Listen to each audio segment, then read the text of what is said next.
আজকে ইনশাআল্লাহ সূরাতুন নূর এর তাফসীর সমাপ্ত হবে। সূরাতুন নূরের তাফসীরের পরে পবিত্র আশুরা সম্পর্ক ইনশাআল্লাহ সংক্ষিপ্ত আলোচনা হবে।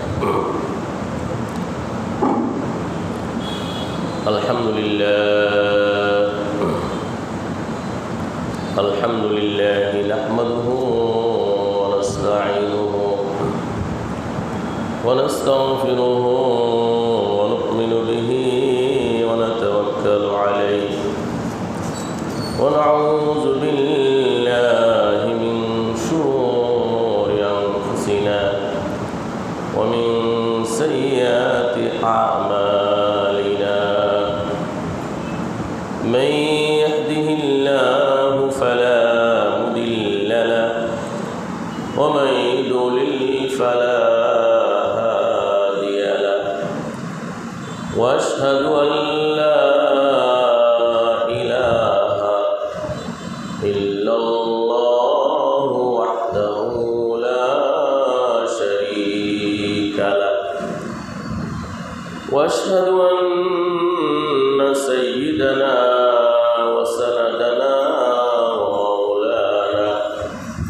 محمدا عبده ورسوله صلى الله تعالى عليه وعلى آله وأصحابه وبارك وسلم تسليما كثيرا. أما فأعوذ بالله من الشيطان الرجيم. بسم الله الرحمن الرحيم.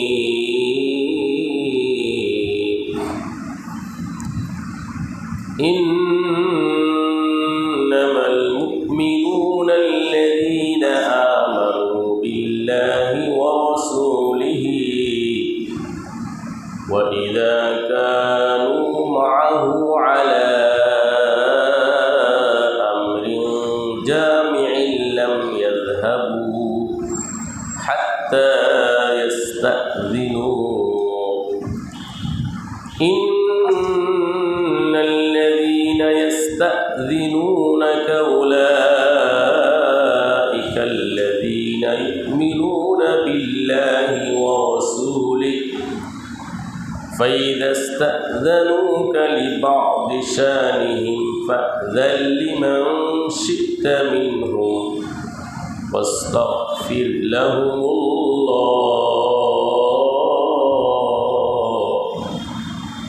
إن الله غفور رحيم. لا تجعلوا دعاء الرسول بينكم كدعاء بعضكم بعضا قد يعلم الله الذين يتسللون منكم لواذا فليحذر الذين يخالفون عن أمره أن تصيبهم فتنة أو يصيبهم عذاب أليم. ألا إن لله ما في السماوات والأرض قد يعلم ما أنتم عليه ويوم يرجعون إليه فينبئهم بما عملوا والله بكل شيء عليم. بارك الله لنا ولكم في القرآن العظيم ونفعنا وإياكم بالآيات والذكر الحكيم. প্রাণ খুলে অন্তরের অন্তঃস্থল থেকে একনিষ্ঠভাবে ইখলাসের সাথে ইস্তিগফার এবং মুশরিক করে আস্তাগফিরুল্লাহ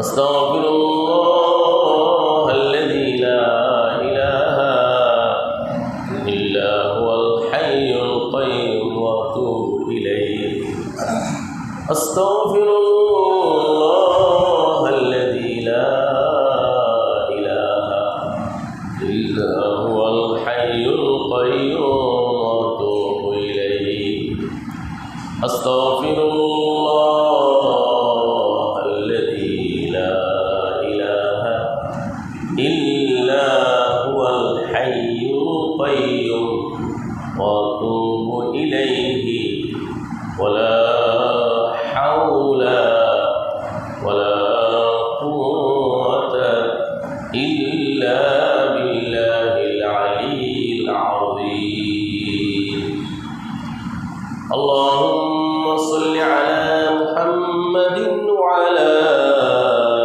আলি মুহাম্মাদ কামা সাল্লাইতা আলা ইব্রাহিম ওয়া আলা আলি ইব্রাহিম ইন্নাকা হামিদুম মাজিদ اللهم بارك على محمد وعلى آل محمد كما باركت على إبراهيم وعلى آل إبراهيم إنك حميد مجيد اللهم افتح علينا حكمتك وانشر علينا رحمتك يا ذا الجلال والإكرام উপস্থিত সম্মানিত ইসলাম প্রিয় দিন প্রিয় কুরআন প্রেমী সুধীবৃন্দ মহান রব্বে কারিমের অশেষ মেহেরবানিতে ব্যস্তময় দুনিয়ার শত ব্যস্ততার মাঝে আমাদেরকে নির্বাচন করেছেন, মনোনীত করেছেন আসমানি সর্বশেষ এবং সর্বশ্রেষ্ঠ গ্রন্থ মহাগ্রন্থ কোরআনে কারিমের বরকতপূর্ণ তাফসিরে আসার বসার সময় দেওয়া। আমরা খুশি না বেজার? বেজার একজন, সে হলো শয়তান। সবাই খুশি, সকল মাখলুকাত খুশি, পাহাড় পর্বত আকাশ জমি সকল সৃষ্টিজীব ফেরেশতা জগৎ সবাই আনন্দে উদ্বেলিত। স্বয়ং আল্লাহ খুশি, বেজার শয়তান। এই জন্য আমরা খুশি হয়ে বলি আলহামদুলিল্লাহ। সম্মানিত সুধী, আজকে সূরাত নূরের 62 নং আয়াত থেকে 64 নং আয়াত পর্যন্ত তেলাওয়াত করা হয়েছে। সূরাত নূরের 62 নং আয়াত থেকে 64 নং আয়াত। নবম রুকু অর্থাৎ আল্লাহ রাব্বুল আলামিনের অশেষ মেহেরবানিতে সূরাত নূরের তাফসীর আজকে সমাপ্ত হবে। সবাই আবারও বলি আলহামদুলিল্লাহ। আজকের তেলাওয়াতকৃত আয়াতগুলোর মধ্যে আল্লাহ সুবহানাহু ওয়া তাআলা খাঁটি ঈমানদারের পরিচয় দিয়েছেন। ঈমান সবচেয়ে দামি জিনিস, সবচেয়ে বড় নেয়ামত, সবচেয়ে বড় সম্পদ। যার ঈমান রয়েছে দুনিয়াতেও বাদশাহ সম্রাট, মৃত্যুর পরেও মহাসম্রাট। আজকের এই পৃথিবীতে যে ব্যক্তি অনাহারে অর্ধাহারে লাঞ্ছিত বঞ্চিত অপদস্থ, ঈমান নিয়ে যারা পরিমাণ ঈমান, অনুপরিমাণ ঈমান নিয়ে যদি সে মৃত্যুবরণ করতে পারে, পরকালে মহাসম্রাট হয়ে যাবে। وَإِذَا رَأَيْتَ ثَمَّ رَأَيْتَ نَعِيمًا وَمُلْكًا كَبِيرًا। আল্লাহ দৃষ্টি দিবে, তাকাবে, বিশাল বড় সাম্রাজ্য সে দেখতে পাবে। কোরআনের বিভিন্ন আয়াতে, বিভিন্ন হাদিসে আল্লাহ নবী ঈমানের ঘোষণা দিয়েছে, যারা পরিমাণ ঈমান। মুসলিম শরীফের এক হাদিসে বলেন, মান মাতা ওয়া হুয়া ইয়ালামু আল্লাহু লা ইলাহা ইল্লাল্লাহ দাখালাল জান্নাহ। যে ব্যক্তি মারা গেল, সে জানে, সে জানতো, বিশ্বাস করত, অন্তরে লালন করত, লা ইলাহা ইল্লাল্লাহ, আল্লাহ ছাড়া কোনো ইলাহ নেই, সৃষ্টিকর্তা একমাত্র আল্লাহ, রিজিক দাতা একমাত্র আল্লাহ, ইবাদতের একমাত্র মালিক আল্লাহ, লা ইলাহা ইল্লাল্লাহ, এই কালিমার বিশ্বাস নিয়ে যে মারা গেল, দাখালাল জান্নাহ, সে জান্নাতে যাবে। সুবহানাল্লাহ। সম্মানিত সুধী, এখানে কথা বলা হয় নাই মৃত্যুর সময় লা ইলাহা ইল্লাল্লাহ পড়তে পড়তে মারা যাবে। মৃত্যুর সময় তো অত্যন্ত ভয়াবহ। মৃত্যুর সময় অন্তিম কাল, যত বড় জ্ঞানী হোক, জ্ঞানে কোনো কাজ করে না, যত বড় বুদ্ধিজীবী হোক, বুদ্ধি কোনো কাজ করে না, যত বড় আলেম হোক, এলেমেও কোনো কাজ করে না, যত বড় শক্তিশালী হোক, শক্তিও তখন কোনো কাজ করে না। ওই সময় যদি আল্লাহর রহমত না থাকে, আমাদের বিপদ এসে যাবে। এই জন্যই ওই মুহূর্তে কালিমা পড়াটা কষ্টকর। এই জন্য আল্লাহ নবী বলেন, মৃত্যুর সময় তার যদি জানা থাকে, বিশ্বাস থাকে লা ইলাহা ইল্লাল্লাহর প্রতি, দাখালাল জান্নাহ, সে সরাসরি জান্নাতে যাবে। সম্মানিত সুধী, খাঁটি ইমানদারের পরিচয় আল্লাহ তাআলা দিয়েছেন। এরপরে নবী করিম সাল্লাল্লাহু আলাইহি ওয়াসাল্লামের মান মর্যাদা, সুনাম স্বীকৃতি, নবীকে কিভাবে ডাকতে হবে, নবীর আদব, নবীর শ্রদ্ধা সম্মান কিভাবে করতে হবে, আল্লাহ তাআলা আলোচনা করেছেন। আয়াত সূরাটির শেষে আল্লাহ তাআলা সার্বময় কর্তৃত্ব, সপ্তম আকাশ, জমিন, নবমণ্ডল, ভূমণ্ডলের একক মালিক আল্লাহ তাআলা, এই ঘোষণা দিয়ে, তাওহীদের ঘোষণা দিয়ে আল্লাহ তাআলা সবাইকে আল্লাহর দিকে ফিরে যেতে হবে, আল্লাহর কাছে হিসাব দিতে হবে, আমাদের আমলের হিসাব নেবে। আল্লাহ তাআলা সূরাটি সমাপ্ত করেছেন। সম্মানিত সুধী,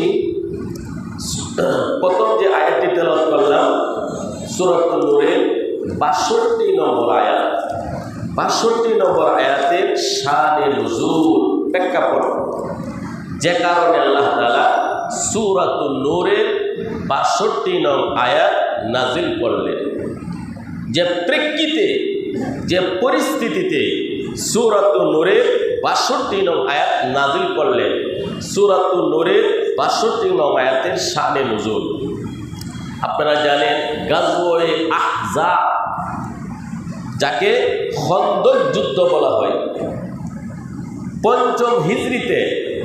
পঞ্চম হিজরি শাওয়াল মাস মোতাবেক ৬২৭ খ্রিস্টাব্দের ফেব্রুয়ারি মাসে সংগঠিত হয়। পঞ্চম হিজরিতে মক্কার সকল কুরাইশরা, মদিনার ইহুদি সম্প্রদায়, সারা বিশ্বের অমুসলিম সম্প্রদায় যুক্ত পথ তারা তৈরি করল। বলেন নাউজুবিল্লাহ। সারা পৃথিবীর অমুসলিম কাফের মুশরিক মুসলমানদেরকে সমূলে ধ্বংস করে দেওয়ার জন্য যুক্ত পথ তৈরি করে ঐক্যবদ্ধ হয়ে মদিনায় হামলা করা গভীর ষড়যন্ত্র করল। নবী করিম সাল্লাল্লাহু আলাইহি ওয়াসাল্লাম ৩,০০০ সাহাবায়ে কেরামকে নিয়ে তাদের এই যুদ্ধ বানচাল করার জন্য, প্রতিহত করার জন্য রওনা হলেন। শত্রুদের সংখ্যা ছিল তখন ১০,০০০। সারা বিশ্ব থেকে সশস্ত্র বাহিনী মুশরিক, তাদের সংখ্যা ছিল ১০,০০০, আর মুসলমানদের সংখ্যা ছিল ৩,০০০। পরামর্শটি দিয়েছিলেন বয়োবৃদ্ধ সাহাবী প্রবীণ সাহাবী সালমান ফারসি রাদিয়াল্লাহু তাআলা আনহু প্রায় 250 বছর, কেউ বলেছেন 200 বছর, 250 বছর যার হায়াত ছিল লম্বা, এই বয়োবৃদ্ধ প্রবীণ সাহাবী সালমান ফারসি রাদিয়াল্লাহু তাআলা আনহু আইডিয়া দিলেন, পরামর্শ দিলেন, ইয়া রাসূলুল্লাহ, মদিনার পশ্চিম, উত্তর এবং পশ্চিম দিকে, মদিনার উত্তর এবং পশ্চিম দিকে পরিকাঠামো করা হোক, খাল খনন করা হোক। সালমান ফারসি রাদিয়াল্লাহু তাআলা আনহুর পরামর্শ অনুযায়ী নবী করিম সাল্লাল্লাহু আলাইহি ওয়াসাল্লাম প্রায় 20 দিনে 3 কিলোমিটার লম্বা একটা পরিকাঠামো করলেন। সুবহানাল্লাহ। 20 দিনে 3 কিলোমিটার লম্বা, 9 মিটার প্রশস্ত, 5 মিটার গভীর, এত হাড়ভাঙা পরিশ্রম করে নবী করিম সাল্লাল্লাহু আলাইহি ওয়াসাল্লাম এই খন্দক তিনি খনন করলেন। বুখারী শরীফের হাদিসে এসেছে, সাহাবায়ে কেরাম খেয়ে না খেয়ে, অনাহারে অর্ধাহারে এই কঠিন পরিশ্রম করেছে। স্বয়ং আল্লাহ রাসূল ক্ষুধার জ্বালায় পেটের মধ্যে পাথর বেঁধেছেন। সুবহানাল্লাহ। সম্মানিত সুধী, 3000 সাহাবায়ে কেরামকে নিয়ে গেলেন। মুনাফিক যাদের অন্তরে নিফাক ছিল, পরিপূর্ণ ঈমান ছিল না, পরকালের প্রতি বিশ্বাস ছিল না, এই খন্দক খনন করার, খাল খনন করার কাজের মধ্যে তারা ফাঁকি দিত। চুপি সারে আস্তে আস্তে তারা বেগে সবাই পলায়ন করেছে। কেউ তুতু ফেলার জন্য, কেউ প্রস্রাব করার জন্য যেত, আর আসতো না। চুপি সারে নবীর অনুমতি না নিয়ে মুনাফিক কিছু লোক তারা চলে গেল, নবীজির কাছে অনুমতি নিল না। আল্লাহ রাব্বুল আলামিন খুব রাগান্বিত হলে নবীর কাছে অনুমতি না নিয়ে তারা চলে গেল, তারা তো জাহান্নামী। আল্লাহ তাআলা তখন এই আয়াতটি নাযিল করলেন। বলেন সুবহানাল্লাহ। আউযু বিল্লাহি মিনাশ শাইতানির রাজীম। আমি আশ্রয় চাই আল্লাহর কাছে বিতাড়িত শয়তান থেকে। বিসমিল্লাহির রহমানির রহিম। শুরু করছি অত্যন্ত দয়ালু, অতি মেহেরবান আল্লাহর নামে সাহায্য কামনা করে। ইন্নামাল মুমিনুনা আল্লাযীনা আমানু বিল্লাহি ওয়া রাসূলিহি। ইরশাদ হচ্ছে, একমাত্র মুমিন তারাই যারা আল্লাহর প্রতি এবং তার রাসূলের প্রতি ঈমান আনে। ওয়া ইযা কানু মাআহু আলা আমরিন জামি'in লাম ইয়াযহাবু হাত্তা ইস্তাদিনু। তারা যখন নবীর সাথে সমষ্টিগতভাবে কোনো কাজে শরীক হয়, নবীর অনুমতি না নিয়ে তারা অন্য কোথাও যায় না। ইন্নাল্লাযীনা ইস্তাদিনুনাকা উলাইকাল্লাযীনা ইউমিনুনা বিল্লাহি ওয়া রাসূলিহি। নিশ্চয়ই যারা আল্লাহ এবং তার রাসূলের কাছে অনুমতি নেয়, নিশ্চয় যারা রসুলের কাছ থেকে অনুমতি নেয়, ওই সমস্ত ব্যক্তিরাই আল্লাহ এবং তার রসুলকে মানে। সুবহানাল্লাহ। নিশ্চয় যারা নবীর কাছ থেকে, হে নবী আপনার কাছ থেকে অনুমতি নিয়ে চলে যায়, অবশ্যই তারাই আল্লাহ এবং রসুলকে মানে। فإذا استأذنوك لبعض شأنهم فأذن لمن شئت منهم واستغفر لهم الله। এখন অনেক সাহাবায়ে কেরামের বিশেষ কিছু জরুরত, কিছু সমস্যা আছে, যেতে হবে। স্ত্রী অসুস্থ, ছেলে অসুস্থ বা বিশেষ কোনো প্রয়োজন, তখন আল্লাহ বলতেছেন, হে নবী আপনার কাছে যদি কোনো সাহাবী অনুমতি চায়, আপনি তাদেরকে অনুমতি দিয়ে দেন। তারা যে ধর্মীয় কাজ ছেড়ে চলে গেল, এই জন্যই তাদের জন্য আল্লাহর কাছে আপনি ক্ষমা প্রার্থনা করুন। এটা ধর্মীয় কাজ, জিহাদের কাজ, পরীক্ষা করণের কাজ, আল্লাহর কাজ, রসুলের কাজ। এই কাজ থেকে তারা দুনিয়ার কাজে চলে গেল, একটু ক্ষতি হয়ে গেল, হে নবী ওয়াস্তাগফির লাহুমুল্লাহ, এই জন্যই আল্লাহর কাছে আপনি তাদের জন্য ক্ষমা প্রার্থনা করুন। ইন্নাল্লাহা গফুরুর রহিম, নিশ্চয় আল্লাহ তাআলা অত্যন্ত দয়ালু অতি মেহেরবান। সুবহানাল্লাহ। ইন্নাল্লাহা গফুরুর রহিম, অত্যন্ত ক্ষমাশীল, পরম দয়ালু। গাফুর, এই পৃথিবীতে যত পাপিষ্ঠ মানুষ হোক না কেন, আজকের এই পৃথিবীতে সবচেয়ে বড় পাপিষ্ঠ পাপাত্মা, তাকেও আল্লাহ ইচ্ছা করলে মুহূর্তের মধ্যে মাফ করে দিতে পারেন। পারেন কি পারেন না? এই জন্যই গফুর, মহা ক্ষমাশীল। কত বড় ক্ষমাশীল! মানুষ যদি গুনাহ করতে করতে আকাশ পরিমাণ গুনাহ করে, মানুষ যদি গুনাহ করতে করতে বালুর কণা পরিমাণ গুনাহ করে, বালুর কণা, আফ্রিকার সাহারা মরুভূমি 35 লক্ষ বর্গ কিলোমিটার, কি পরিমাণ বালু!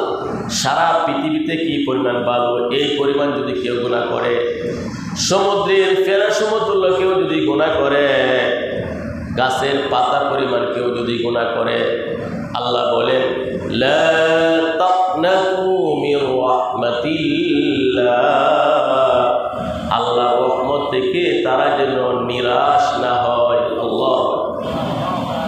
সম্মানিত সুধী, একজন পিতামাতা সন্তানকে যেমন মহব্বত করে, যেমন ভালোবাসে, তার চেয়ে হাজার কোটি গুণ বেশি আল্লাহ তাআলা তার বান্দাকে মহব্বত করে। এই জন্য কোরআনের বিভিন্ন আয়াতে আল্লাহ তাআলা একটু পরে পরে বলেছে ইন্নাল্লাহা গফুরুর রহিম, অবশ্যই আল্লাহ তাআলা অতি ক্ষমাশীল, পরম দয়ালু। সূরা নূরের এই 62 নং আয়াতের থেকে যে শিক্ষা পায়, যদি কোনো রাষ্ট্রপ্রধান কোনো মিটিং ডাকে, রাষ্ট্রপ্রধানের অনুমতি ছাড়া ওই মিটিং থেকে চলে যাওয়া যাবে না। কোনো প্রতিষ্ঠানে যদি মিটিং ডাকা হয়, যিনি সভাপতি তার অনুমতি ছাড়া চলে যাওয়া যাবে না। কোনো সমাজের যদি কোনো মিটিং হয়, যিনি সভাপতি তার অনুমতি ছাড়া চলে যাওয়া এটা আদবের পর্যায়ে পড়ে না, আল্লাহ তাআলা শিক্ষা দিয়েছেন। এরপরে নবীর শান, নবীর মর্যাদার কথা বলা হচ্ছে। সম্মানিত সুধী, আকাই নামদার তাজদারে মদিনা সরকারে দো আলম মুহাম্মদুর রাসূলুল্লাহ সাল্লাল্লাহু আলাইহি সাল্লাম, তার এত মর্যাদা, এত বড় শান, নবীর চেয়ে শুধু আল্লাহ বড়। বলে সুবহানাল্লাহ। নবীর এত মর্যাদা, নবীর এত শান, সংক্ষেপে বললে নবীর চেয়ে শুধু আল্লাহ বড়। লা ইউমকিনু সানাউ কামা কানা হাক্কুহু বাদ আজ খুদা বুজু তুই কিসসা মুখতাসর। নবীর শান মান আমরা বর্ণনা করে পারবো না। সংক্ষেপে এতটুকু বলি, আল্লাহর পরেই যার মর্যাদা তিনি হলেন মুহাম্মদুর রাসূলুল্লাহ সাল্লাল্লাহু আলাইহি ওয়াসাল্লাম। তো রাসূল কারীম সাল্লাল্লাহু আলাইহি ওয়াসাল্লামকে কিছু মানুষে বলতো ইয়ে মুহাম্মদ, হে মুহাম্মদ, হে মুহাম্মদ, হে মুহাম্মদ, এভাবে ডাকতো। এটি কিন্তু বেদবি। স্বয়ং আল্লাহ রাব্বুল আলামিন এই মহাগ্রন্থ কোরআনে কারীম 114টি সূরা 6236টি আয়াতে কারিমার কোথাও আল্লাহর নবীকে আল্লাহ তাআলা ইয়ে মুহাম্মদ বলেননি। বলেন সুবহানাল্লাহ। অথচ আল্লাহ তাআলা অন্যান্য নবীদের ব্যাপারে বলেছেন ইয়ে মূসা, ইয়ে ঈসা, ইয়ে দাউদ, ইয়ে হারুন, ইয়ে জাকারিয়া, এভাবে আল্লাহ তাআলা বলেছেন। লক্ষাধিক নবী রাসূল মানুষের হেদায়েতের জন্য আল্লাহ তাআলা প্রেরণ করেছে। অন্যান্য নবী রাসূলকে আল্লাহ বলেছে ইয়ে মূসা, হে মূসা, হে ঈসা, এভাবে বলেছে। কোথাও আল্লাহ তাআলা এই কোরআনে আমাদের বিশ্বনবী সরকারি দু আলম তাজদার মদিনা মুহাম্মদুর রাসূলুল্লাহ বলেন সাল্লাল্লাহু আলাইহি ওয়াসাল্লাম, তাকে ইয়ে মুহাম্মদ আল্লাহ কোথাও বলেন। আল্লাহ বলেছেন ইয়ে আইয়ুহার রাসূল, ইয়ে আইয়ুহার রাসূল, ইয়ে আইয়ুহান নবী, এইভাবে আল্লাহ বলেছেন, ইয়ে মুহাম্মদ বলেননি। তো মক্কার কিছু মানুষ, মদিনার কিছু মানুষ, তারা নবীজিকে সমাজের মানুষ সাধারণ মানুষের মতো ডাকত, এ মুহাম্মদ, হে মুহাম্মদ। আল্লাহ তাআলা বাধা দিলেন, না, আমার হাবিবকে তোমরা এইভাবে ডাকবে না, তোমরা সাধারণ মানুষকে যেভাবে ডাকো এইভাবে আমার হাবিবকে তোমরা ডাকবে না, ডাকতে হবে ইয়া রাসূলুল্লাহ, ইয়া হাবিবাল্লাহ, ইয়া নবিয়াল্লাহ, এভাবে ডাকতে হবে। ইয়া রাসূলুল্লাহ, ইয়া নবিয়াল্লাহ, এভাবে বলতে হবে। আল্লাহ তাআলা বলেন লা তাজআলু দুআ আর-রাসূলি বাইনাকুম কাদুআই বা'দিকুম বা'দা قد يعلم الله الذين يتسللون منكم لواذا فليحذر الذين يخالفون عن أمره أن تصيبهم فتنة أو يصيبهم عذاب أليم। তোমরা পরস্পরের ঢাকের মতো রসুলকে তোমরা ডেকো না, যেমন তোমরা একে অপরকে ডাকো। অবশ্যই আল্লাহ তাআলা জানেন কারা চুপিসারে তোমাদের কাছ থেকে, নবীর কাছ থেকে চলে যায়, তারা যেন সাবধান হয় নবীর বিরুদ্ধাচরণ করার কারণে, আল্লাহর বিরুদ্ধাচরণ করার কারণে অবশ্যই তাদের উপর বিপদ এসে যাবে, অথবা কঠিন আযাব আল্লাহর পক্ষ থেকে নাজিল হবে। আল্লাহ তাআলা নিষেধ করে দিলেন লা তাজআলু দুআ আর-রাসূলি বাইনাকুম কাদুআই বা'দিকুম বা'দা, সাধারণ মানুষের মতো নবীকে ডাকা যাবে না। সূরা হুজুরাতের মধ্যে আসছে, কিছু পল্লী থেকে সাধারণ ব্যক্তি এসে বলল ইয়া মুহাম্মদ, ইয়া মুহাম্মদ, বের হন, বের হন। আল্লাহ তাআলা নিষেধ করে দিলেন। আবু বকর সিদ্দিক রাদিয়াল্লাহু আনহু, উমর রাদিয়াল্লাহু তাআলা আনহু, একটা বিষয়ে দুইজনের মধ্যে কথা কাটাকাটি হয়ে গেল। আমরা সমাজবদ্ধ লোক, সামাজিক মানুষ, একসাথে চলাফেরা করি, কারো মেজাজ নরম, কারো মেজাজ গরম, ভুল বাতিল করতে কেউ না। তো সাহাবায়ে কেরামের মধ্যে এমন ছিল, নবীর সামনে আবু বকর রাদিয়াল্লাহু আনহু একজন ব্যক্তিকে আমির বানানো রায় দিলেন, খেয়াল দিলেন, উমর আরেকজনের খেয়াল দিলেন। তখন উমরে বলল, হে আবু বকর, আপনি আমার কথা বিরোধিতা করেন। সূরা বুখারী শরীফের হাদিসে আসছে। তখন আল্লাহ তাআলা রাগান্বিত হয়ে আয়াত নাযিল করলেন, নবীর সামনে আওয়াজ উঁচু করা যাবে না, নবীর সামনে উচ্চ আওয়াজে কথা বলা যাবে না। এরপরে উমর রাদিয়াল্লাহু তাআলা আওয়াজ খুব উঁচু ছিল, পরবর্তীতে যখন আসতেন খুব আস্তে আস্তে বলতেন ইয়া রাসূলুল্লাহ, ইয়া রাসূলুল্লাহ। নবীজি বলতে হতো কি বলছেন, কি বলছেন, কয়েকবার বলার পরে আওয়াজ করে বলতেন। এত আদব এবং সম্মান সাহাবায়ে কেরাম করেছে। এখনও নবীর প্রতি আমাদের এই সম্মান বজায় রাখতে হবে। মদিনাতুল মুনাওয়ারায় নবী করিম সাল্লাল্লাহু আলাইহি ওয়াসাল্লাম শুয়ে আছেন। মদিনাতে যারা যা নীরব নিস্তব্ধ পরিবেশ, মক্কায় যেমন হইচই, মদিনাতে কিন্তু এমন হইচই নাই। এই যে নবীর আদব। এরপরে সম্মানিত সুধী, সূরাতুন নূর আল্লাহ তাআলা শেষ করতেছেন আল্লাহ তাআলার তাওহীদ, একাত্মবাদ এর পরিচয় দিয়ে, আলা ইন্না লিল্লাহি মা ফিস সামাওয়াতি ওয়াল আরদ।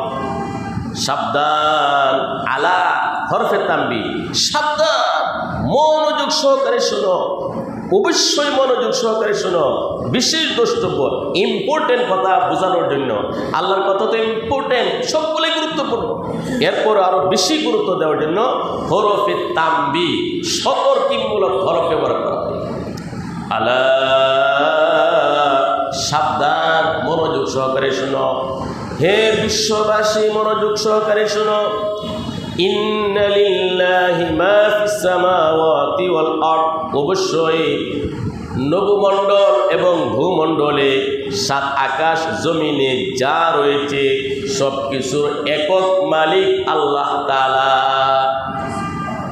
আজকের বিজ্ঞান বলে মহাকাশের তুলনায় আমাদের এই পৃথিবী একটি বালুর কণার চেয়েও ক্ষুদ্র। আল্লাহ। তো চাঁদ, সূর্য, গ্রহ, নক্ষত্র, ছায়াপথ, গ্যালাক্সি আরো কত কিছু রয়েছে। আজকের বিজ্ঞান বলে আলোর গতি প্রতি সেকেন্ডে 1,86,000 মাইল। তো আজকের বিজ্ঞান বলে পৃথিবীর সূচনা লগ্ন থেকে তারা, পৃথিবীর দিকে তারার আলো, নক্ষত্রের আলো আসতেছে, এখনো এসে পৃথিবীতে পৌঁছে নাই। তাহলে আকাশ, প্রথম আকাশ কতটুকু দূরে? আল্লাহু আকবার। তো সে 7 মহাকাশ, জমি এবং এর মধ্যে যা আছে এ সব কিছু লিল্লাহ, কর্তৃত্ব, মালিক সব কিছুর একমাত্র আল্লাহ তাআলাই মালিক। قد يعلم ما أنتم عليه, অবশ্যই আল্লাহ তাআলা জানেন তোমরা যে অবস্থায় আছো। ويعلم ويوم يرجعون إليه, হাসরের কঠিন ময়দানে তোমাদের সবাইকে আল্লাহর দিকে, তার দিকে ফিরে যেতে হবে। فينبئهم بما عملوا, তিনি তোমাদেরকে জানিয়ে দিবেন তো তারা যা আমল করত, তিনি তাদেরকে জানিয়ে দিবেন তারা যা আমল করত। আল্লাহু বিকুল্লি শাইইন আলীম, সর্ববিষয়ে আল্লাহ তাআলা জ্ঞাত, সব আল্লাহ তাআলা জানেন। সম্মানিত সুধী, সূরাতুন নূর আল্লাহ তাআলা সমাপ্ত করতেছেন ইয়াউমা ইউরজাউনা ইলাইহি, আমাদের সবাইকে আল্লাহর কাছে ফিরে যেতে হবে। কার কাছে ফিরে যেতে হবে? ইচ্ছায় অনিচ্ছায় আমাদের সবাইকে আল্লাহর দিকে ফিরে যেতে হবে। এই জন্যই মৃত্যু অনিবার্য। পৃথিবীতে নাস্তিক রয়েছে, নাস্তিক তারা কোনো স্রষ্টা, কোনো শক্তিকে বিশ্বাস করে না, ধর্মকে বিশ্বাস করে না, কিন্তু নাস্তিক মৃত্যু এই জিনিসটাকে বিশ্বাস করে, মৃত্যু হবে। মौत को समझाए जाहिल इख्तितामे जिंदगी, मौत को समझाए जाहिल इख्तितामे जिंदगी, दर हकीकत मौत तेरी इब्तिदाए जिंदगी। অনেক মানুষ মনে করে মৃত্যুবরণ করলাম শেষ, আসলে কি শেষ নাকি? মৃত্যু হলো জীবনের সূচনা, মাত্র শুরু হলো জীবনটা। সম্মানিত সুধী, এই পৃথিবীতে নবীজি বলে যতদিন তোমরা থাকবে ততদিনের জন্য আরাম আয়েশের ব্যবস্থা করো।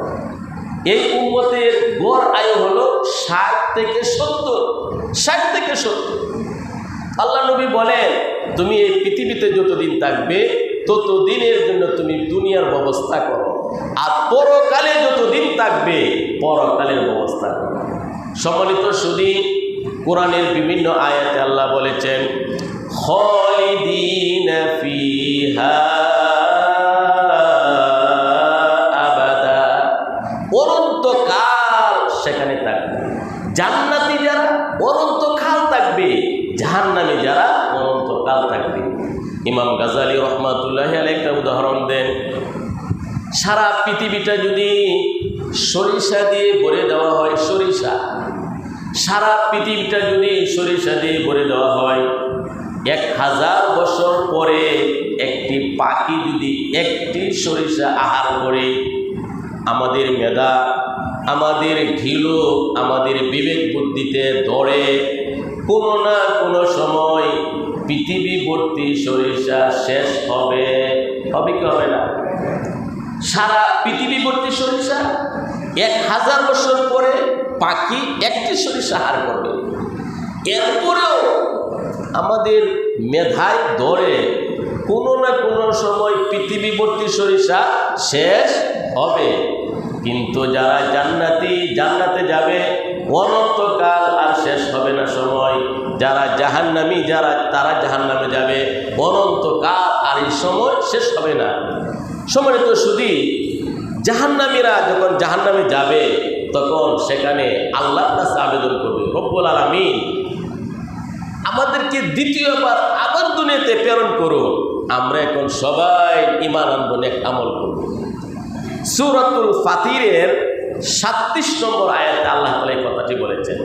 তাদের জাহান্নামীদের করুণ আর্তনাদ, জাহান্নামীদের আবেদনের কথা আল্লাহ তাআলা দুনিয়াতে আবার এসে তারা নেক আমল করবে।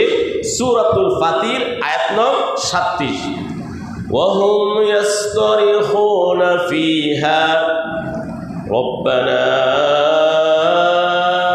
আখরিজনা না'মাল সালিহান গায়রাল্লাযী কুন্না না'মাল। ওয়াহুম ইয়াসতারিখুনা ফিহা, জাহান্নামীরা জাহান্নামে আত্মনাদ করবে, চিৎকার করবে। চিৎকার করতে করতে বলবে, রব্বানা, হে আমাদের রব, আখরিজনা না'মাল সালিহান, আমাদেরকে আবারও দুনিয়াতে দাও, আমরা এখন নেক আমল করব। এই সুযোগ কি পাওয়া যাবে নাকি? হবে? আবার দ্বিতীয়বার দুনিয়াতে আসার সুযোগ হবে? আর হবে না। সূরা আস-সাজদা এর 12 নং আয়াতে আল্লাহ তাআলা এই কথাটি বলেছেন, ওয়ালাউ তারা ইযিল মুজরিমুনা নাকিসু রুউসিহিম ইনদা রাব্বিহিম রব্বানা আবসারনা ওয়া সামি'না ফারজি'না না'মাল সালিহান ইন্না মুকিনুন। সূরাতুস সাজদা 12 নম্বর আয়াত। অপরাধীরা আল্লাহর সামনে হাসরের মাঠে যখন দাঁড়াবে, ভয়ে, শরমে, লজ্জায় মাথা নিচু করে ফেলবে। এই যে নিচু করে ফেলবে। ওয়ালাউ তারা ইযিল মুজরিমুনা নাকিসু রুউসিহিম ইনদা রাব্বিহিম, অপরাধী ব্যক্তিরা, বেঈমান কাফের মুশরিকরা আল্লাহর সামনে লজ্জিত হয়ে মাথাকে নিচু করে রাখবে এবং বলবে, রব্বানা আবসারনা, হে আল্লাহ, হে আমাদের রব, আজকে আমরা দেখলাম এবং আমরা শুনলাম, ও সামিনা ইন্না মুকিনুন, বিশ্বাস করলাম। হে আল্লাহ, আজকে দেখলাম, শুনলাম, বিশ্বাস করলাম। ফারজি'না না'মাল সালিহা, দুনিয়াতে আমাদেরকে পাঠান, আমরা ঈমান আনবো, নেক আমল করব। আল্লাহ কি পাঠাবেন নাকি? সম্ভব এটা? আসলে সম্ভব না। সম্মানিত শুধু এই দুনিয়াটা আরাম আয়াসের জায়গা না। এই যে খন্দক যুদ্ধের আলোচনা করলাম শুরুতে, শানে নুজুলে নবীজি বারবার বলেছেন, আল্লাহুম্মা লা আইশা ইল্লা আইশুল আখিরাহ, হে আল্লাহ, এই দুনিয়ার আরাম আয়াস প্রকৃত আরাম আয়াস না, পরকালের যে আরাম আয়াস সেটা হলো প্রকৃত আরাম আয়াস। এই জন্য আল্লাহ নবী বলেন বুখারী শরীফের হাদিসে, কুন ফিদ দুনিয়া কান্নাকা গারীবুন আও আবিরু সাবিল ওয়াউদ্দা নাফসাকা আন আহলিল কুবুর, একজন মুসাফিরের মতো, পরদেশীর মতো, প্রবাসীর মতো, পথিকের মতো জীবনযাপন করো, তোমাকে কবরবাসীর অন্তর্ভুক্ত তুমি করো। আব্দুল ইবনে উমর তিনি বলতেন, ইদা আমসাইতা ফালা তানতাজিরিস সাবাহ ওয়া ইদা আসবাহতা ফালা তানতাজিরিল মাসা, তুমি যখন সকাল করো এই ধারণা করো না যে তুমি সন্ধ্যা পর্যন্ত বেঁচে থাকবে, আবার যখন সন্ধ্যা করো এমন ভেবো না যে আবার তোমার সকাল হবে। যে কোনো সময় ডাক আসতে পারে, পারে কি পারে না? এই জন্যই দুনিয়াটা কিছু মতে চলা। দুনিয়াতে যত মানুষ আইয়াসী জীবনযাপন করতে চায়, আইয়াসী জীবনযাপন কিন্তু আর শেষ হবে না। শুধু চাই চাই, আরো চাই, আরো চাই, আরো উন্নত। নবী করিম সাল্লাল্লাহু আলাইহি সাল্লাম আবু বকর, উমর রাদিয়াল্লাহু তাআলা একদিন গিয়ে দেখেন নবী করিম সাল্লাল্লাহু আলাইহি সাল্লাম যে বেডের মধ্যে শুয়েছেন, বিছানার মধ্যে, নবীজির ত্বক মোবারক, চামড়া দেহ দাগ হয়ে গেছে। চাটাইয়ের মধ্যে আমরা যদি শুই যেমন দাগ হয়ে যায়, নবীজির দেহ তো খুব মোলায়েম ছিল, নরম ছিল, নুরানি, দাগ হয়ে গেছে। ওমর রাদিয়াল্লাহু তাআলা তিনি কেঁদে দিলেন, কেঁদে কেঁদে বললেন, ইয়া রাসূলুল্লাহ, রোম সম্রাট, পারস্য সম্রাট, দুনিয়ার রাজা বাদশারা কত আইয়াসী জীবনযাপন করে, আপনি দুজাহানের বাদশাহ, আপনার এই অবস্থা। আল্লাহ নবী বলেন, হে ওমর, আমাদের জন্য পরকাল আর তাদের জন্য দুনিয়া, তুমি কি সন্তুষ্ট না? সুবহানাল্লাহ। আবু দারদা রাদিয়াল্লাহু তাআলা নবীজির একজন প্রিয় সাহাবী ছিলেন আবু দারদা। ওনার বাড়িতে শীতকালে কিছু মেহমান আসলো, তিনি তাদের সামনে গরম খাবার পরিবেশন করলেন। প্রচণ্ড শীত, হাড় কাঁপানো শীত। মেহমানদেরকে গরম খাবার খাওয়ানোর পর একটি রুমে ঘুমানোর জন্য, আরাম করার জন্য দিলেন, কিন্তু কোনো ধরনের মোটা কাপড় দিলেন না, লেপ, কাঁথা, কম্বল কিছুই দিলেন না। কিছুক্ষণ তারা ঠান্ডা সহ্য করতে না পেরে আবু দারদা রাদিয়াল্লাহু তাআলার কাছে আসলো। এসে দেখেন উনি যেখানে শুয়ে আছেন, সাধারণ একটা বিছনা, এত পাতলা একটা কাপড়, তাকেও শীত থেকে হেফাজত করতে পারবেন। তো বলল তারা, হে আবু দারদা, আসলাম আপনার কাছে গরম কাপড়ের জন্য, এসে দিকে আপনি যে কাপড় দিয়ে আসেন, আপনাকে তো শীতে পাইতাছে। আবু দারদা রাদিয়াল্লাহু তাআলা বলে, শোনো, আমার আরেকটা বাড়ি আছে, আমরা যা কিছু অর্জন করি, সঞ্চয় করি, ওই বাড়িতে পৌঁছে দেই, সেটার নাম হলো আখিরাত। বলে সুবহানাল্লাহ। তো সাহাবায়ে কেরামের সামনে আর কেরাত ছিল। এই দুনিয়া খেয়ে দিয়ে সুখে শান্তিতে যেভাবেই থাকে, হঠাৎ চলে যাবে। এই জন্য আমরা দুনিয়াতে থেকে পরকালে সঞ্চয় করব, এই জন্যই কিন্তু আল্লাহ তাআলা আমাদেরকে প্রেরণ করেছেন। আল্লাহ তাআলা আমাদের প্রত্যেকের আমলের হিসাব নেবেন। সম্মানিত সুধী, সময় অত্যন্ত সংক্ষিপ্ত। আল্লাহ তাআলা, আমরা বর্তমানে যে মাসে চলতেছি, সে মাসের নাম হলো মুহররম মাস। মাসের নাম কি? মুহররম। আল্লাহ রাব্বুল আলামিন এই মুহররমে অনেক তাৎপর্য এবং ফজিলতের কথা বলেছেন। আল্লাহ তাআলা সূরাতুত তাওবার ৩৬ নম্বর আয়াতে বলেন, ইন্না ইদ্দাতাশ শুহুরি ইনদাল্লাহি 12 শাহরান ফি কিতাবিল্লাহ ইয়াওমা খালাকাস সামাওয়াতি ওয়াল আরদ মিনহা আরবাআতুন হুরুম। আকাশ জমিনের সূচনা লগ্ন থেকে আল্লাহর গণনা অনুযায়ী মাস হলো 12টি। এই 12টি মাসের মধ্যে মিনহা আরবাআতুন হুরুম, 4টি মাস মহাসম্মানিত। বুখারী শরীফ হাদিস আল্লাহ নবী ব্যাখ্যা করেছেন, এই 4টি মাসের মধ্যে হলো যুলকাদা, যুলহিজ্জা, মুহররম, রজব। সম্মানিত মাস, নিষিদ্ধ মাস 4টি: যুলকাদা, যুলহিজ্জা, মুহররম, রজব। এই মাসগুলোতে যুদ্ধ করা যাবে না, মারামারি করা যাবে না, কাটাকাটি করা যাবে না, নিষেধ করেছেন। এই জন্য হারাম মাস, সম্মানিত মাস। তো তার মধ্যে গুরুত্বপূর্ণ একটি মাস হলো মুহররম।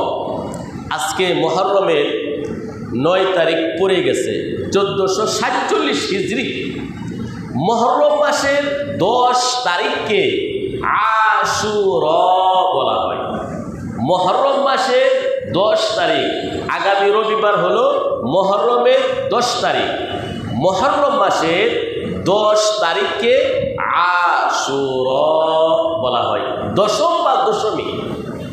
এই দিনে বিশুদ্ধ হাদিসে যা এসেছে, বুখারী শরীফের 1225 নম্বর হাদিসে এসেছে, নিষ্ঠুর জালেম বাদশাহ ফেরাউন মুসা আলাইহিস সালাম বনী ইসরাইলকে নির্যাতন করতেছিল।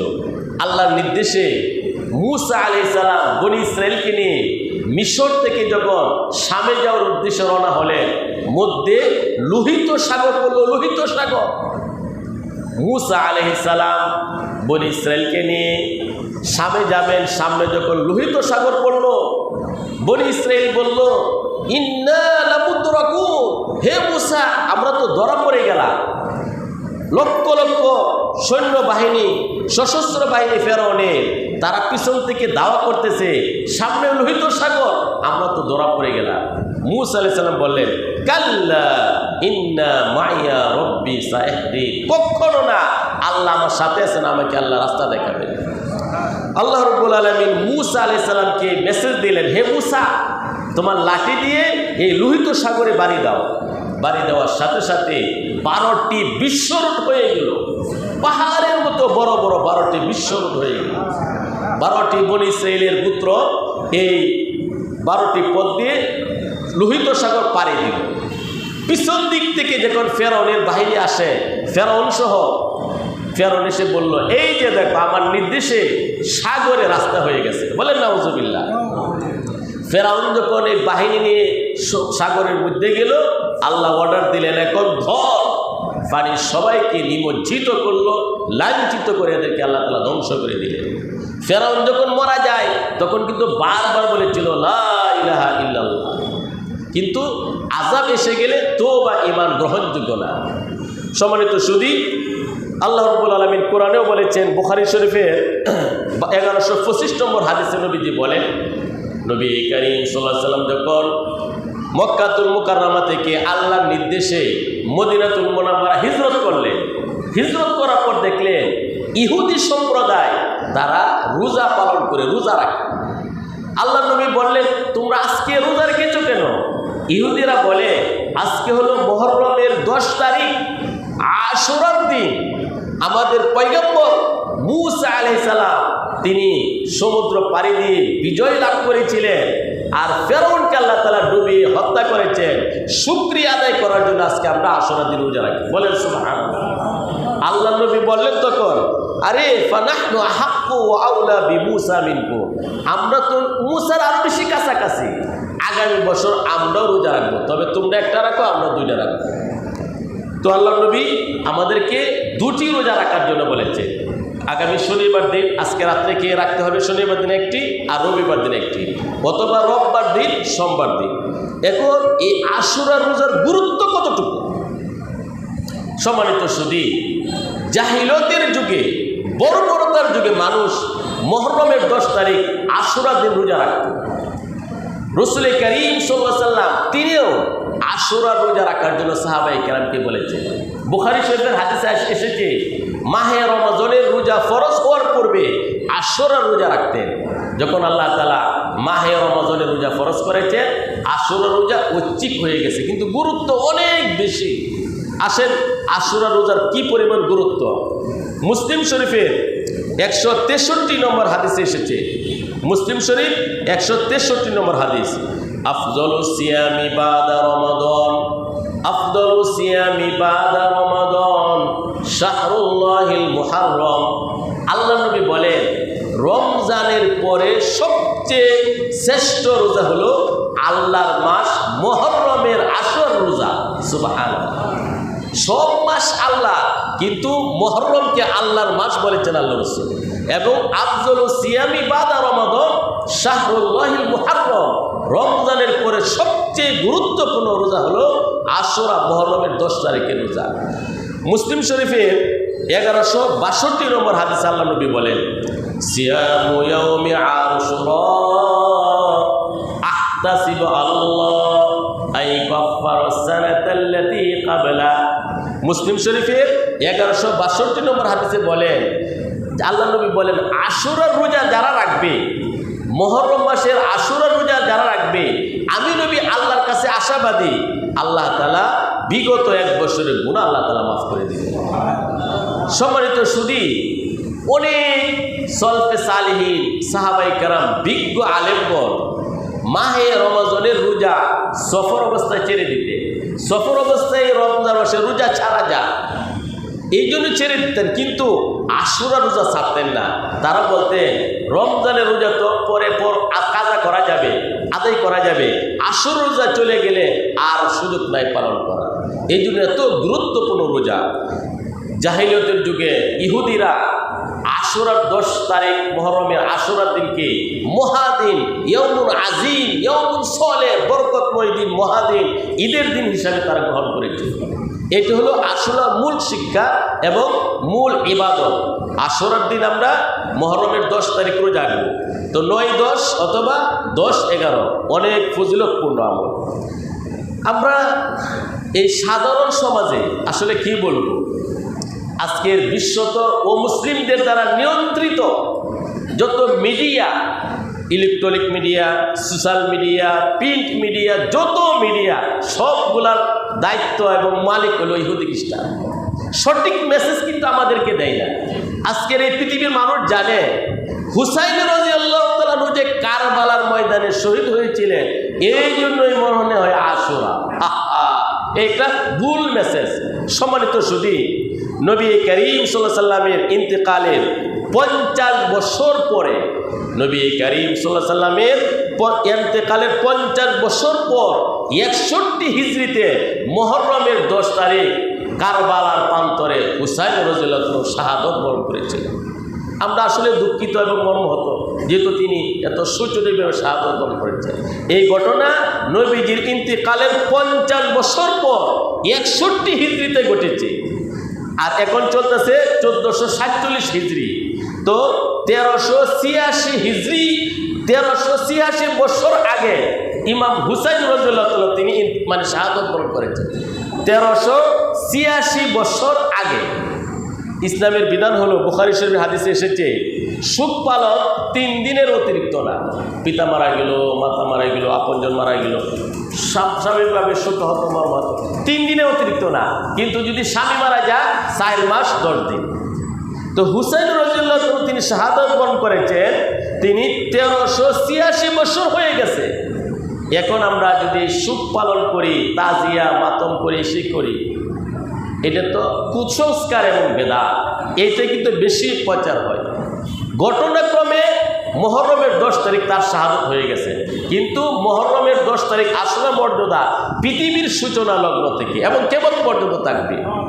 আল্লাহ তাআলা আমাদের সবাইকে সঠিক বোঝার তৌফিক দান করুন, আমিন।